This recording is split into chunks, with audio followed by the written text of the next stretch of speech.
دنیا صرف امتحان کا مقام ہے، اصلیت تو آخرت ہے۔ یہاں کے آنسو وہاں کے درجات بن جاتے ہیں۔ اس لیے ہر دکھ میں بھی اللہ کا شکریہ ادا کرو۔ جب زندگی میں سب کچھ ٹوٹنے لگے تو سمجھ جاؤ اللہ چاہ رہا ہے کہ تم اسی سے جڑ جاؤ، اس کے قریب آ جاؤ، کیونکہ اس کی رحمت کے دروازے کبھی بند نہیں ہوتے۔ جب سب کچھ چھوٹ جائے تب بھی اللہ کا ساتھ مت چھوڑو۔ وہ صبر کے بدلے میں ایسے انعام دیتا ہے جو ہماری سوچ سے بھی باہر ہوتے ہیں۔ وہ کہتے ہیں نا، رات جتنی بھی لمبی ہو صبح ضرور ہوتی ہے۔ توکل کا مطلب یہ نہیں کہ کچھ نہ کرو، بلکہ یہ ہے کہ سب کچھ کرنے کے بعد بھی دل میں صرف اللہ کا بھروسہ ہو، کیونکہ اللہ تعالیٰ کبھی اپنے بندوں کے ساتھ بے انصافی نہیں کرتا۔ تمہارا صبر تمہاری کمزوری نہیں، تمہاری طاقت ہے۔ جو اللہ پر یقین رکھتا ہے وہ کسی سے نہیں ڈرتا۔ صبر اور توکل دونوں ایک مومن کا صلہ ہے۔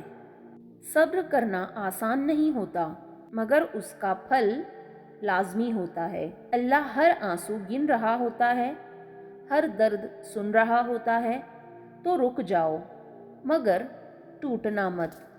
جب تمہارا دل ٹوٹا ہو اور راستہ اندھیروں سے بھرا ہو تبھی توکل کا اصل امتحان ہوتا ہے۔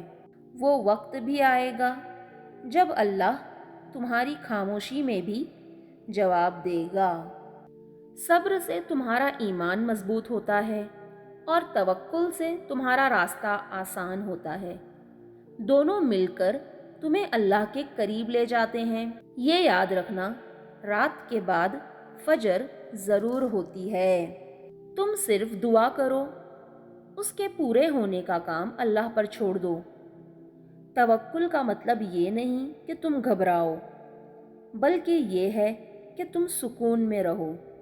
وہ بہترین وقت میں اور بہترین صورتحال میں عطا کرے گا۔ جو اللہ پر بھروسہ کرتا ہے اس کے لیے ہر مشکل آسان ہو جاتی ہے، کیونکہ وہ کبھی اکیلا محسوس نہیں کرتا، کیونکہ اللہ پر توکل زندگی کا سکون ہے۔